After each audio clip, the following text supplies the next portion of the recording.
Prosegue la corsa dei prezzi del carburante. Anche oggi si registrano aggiustamenti al rialzo delle nuove addizionali sulla benzina in vigore dal 1 gennaio in 6 regioni.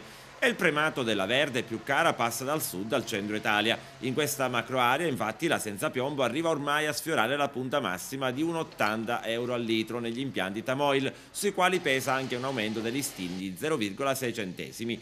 Ad Agrigento la maggior parte dei distributori tiene il prezzo della verde al di sotto dell'1,70 euro, ma per far ciò i gestori hanno dovuto rinunciare a rinnovare il contratto con le compagnie di appartenenza.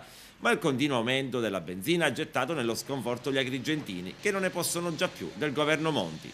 La benzina sarà uno degli elementi per continuare la recessione in questo paese. Purtroppo l'aumento di questo liquido purtroppo porterà ulteriori aumenti di costi sui trasporti e si riproporrà sulla popolazione, quindi avremo un momento di ulteriore recessione.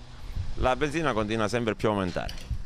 Eh sì, purtroppo non ci possiamo fare niente, aumenta tutto di continuo, siamo sempre più rovinati in pratica. Lei crede di utilizzare la macchina di meno?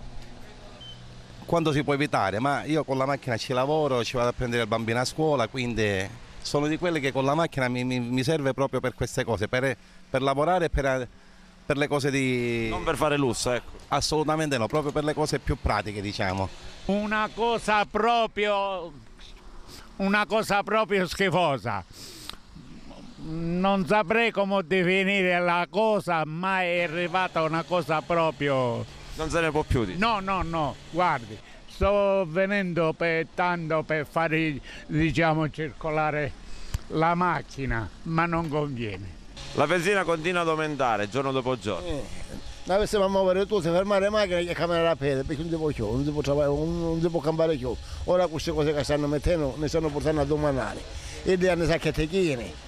E noi ne avevamo vacanze, questo ma può vedere vacanze. Chi succede?